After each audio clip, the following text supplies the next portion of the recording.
채권하는 사람 고부장입니다. 바깥은 여름, 김애란 소설입니다. 역대 최연소로 이상문학상을 받았던 침묵의 미래, 그리고 이제 젊은 작가상도 받았죠. 어디로 가고 싶으신가요? 등의 이제 7편의 단편을 수록한 김애란의 소설집입니다. 입동이라는 단편 소설은 사고로 아이를 잃은 젊은 부부의 망가진 일상을 그리고 있습니다. 아이가 가버린 후의 삶은 건조하고 무의미합니다. 아이 엄마는 사람들이 아이 잃은 사람은 무슨 옷을 입나, 자식 잃은 사람도 시식 코너에서 음식을 먹나, 무슨 반찬을 사고 어떤 흥정을 하나 사람들이 지켜본다고 생각하면서 문박 출입을 끊습니다. 아이는 짧은 잠을 자고도 눈을 뜨면 그 사이 살이 오르고 인상이 변했다. 아이들은 정말 크는 것이 아까울 정도로 빨리 자랐다. 그런 걸 마주할 때라야 비로소 계절이 하는 일과 시간이 맡은 몫을 알 수 있었다. 3월이 하는 일과 7월이 해낸 일을 알 수 있었다.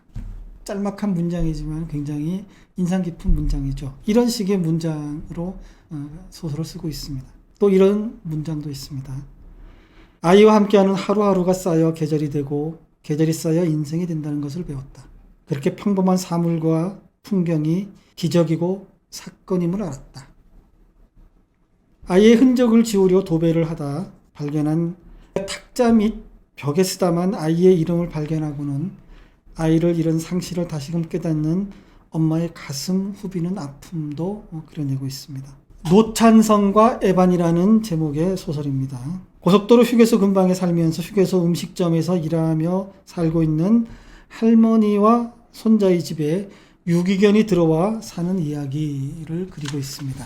부드러운 뺨과 맑은 침을 가진 찬성과 달리 할머니는 늙는 게 뭔지 알고 있었다. 늙는다는 건 육체가 점점 액체화되는 걸 의미했다. 탄력을 잃고 물컹해진 몸 밖으로 땀과 고름, 침과 눈물, 피가 연신 새어나오는 것을 의미했다고 할머니와 손자의 차이를 극적으로 대비하고 있습니다. 자기 언어를 이해하고 말하는 사람이 자기 자신 한 명뿐인 세상에서 살아간다면 어떨까요?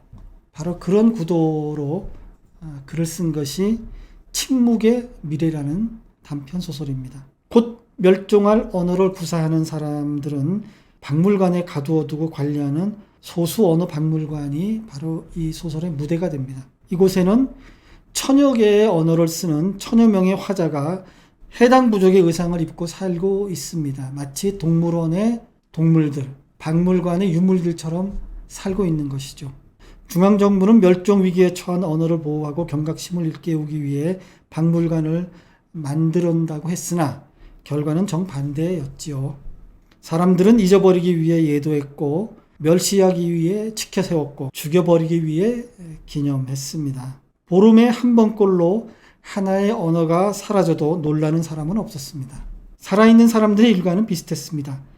관람객이 오면 안녕하세요 또는 내 이름은 아무개입니다 등 간단한 인사말을 자기의 언어로 얘기를 해야 했습니다. 그런 관람객조차도 없으면 동물원의 짐승처럼 가만히 앉아서 버텨야 했습니다. 이곳을 탈출했던 사람들이 자기가 살던 고향을 어렵사리 찾아가 봤지만 그들이 발견한 것은 먼지바람만 이는 아득한 모래벌판이었습니다. 탈출했던 사람은 다시 탈출했던 곳으로 돌아올 수밖에 없었습니다. 박물관에서 생을 마무리하는 사람은 흡사 빙하가 무너지는 풍경과 비슷했습니다. 수백만 년 이상 존재하다가 한순간에 우르르 무너지는 얼음과 표정이 흡사했습니다.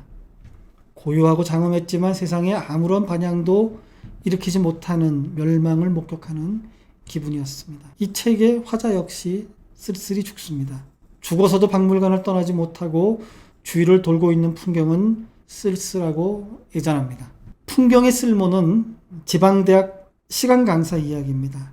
시간 강사인 주인공이 교수가 되기 위해 교수의 교통사고를 대신 뒤집어 쓰지만 교수 임용에는 끝내 실패한다는 그런 이야기가 전개되고 있습니다. 가리는 소는 외국인과 결혼해 다문화 가정을 이루었지만 이혼하고 혼자 남자애를 키우는 여자의 이야기입니다. 혼자 키우는 다문화 가정 아이는 학교에서도 교회에서도 조금씩 알게 모르게 왕따가 되고 친구들로부터 소외되어 가는 과정을 거칩니다. 동네 아이들이 노인을 폭행하는 장면이 우연히 같이 찍힌 아이의 동영상 때문에 아이가 경찰 조사를 받고 보도가 되면서 사회 문제가 됩니다. 이 과정에서 천진하다고만 생각했던 아이가 주위로부터 괴롭힘을 당하면서 삐뚤어진 것은 아닌가 의심하는 장면에서 소설이 끝납니다. 남편을 잃은 아내의 모습을 그리고 있는 어디로 가고 싶으신가요? 에서는 부인이 나를 남겨두고 어떻게 다른 사람을 구하려 자기 목숨을 바칠 수 있냐는 질문을 남편에게 하고 있습니다. 김혜라는 어린이집에 다니는 아이를 둔 부부,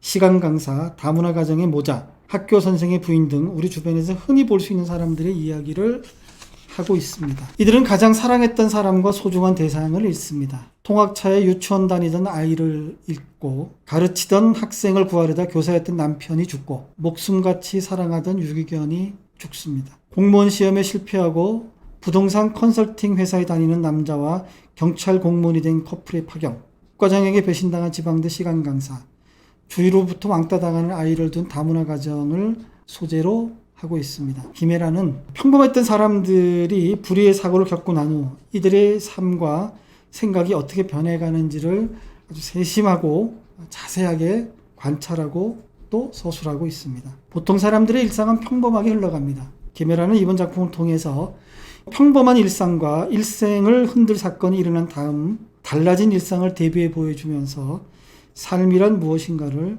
다시 생각하는 그런 글을 쓰고 있습니다. 바깥은 여름, 제가 이 책에 주는 별점은 2입니다.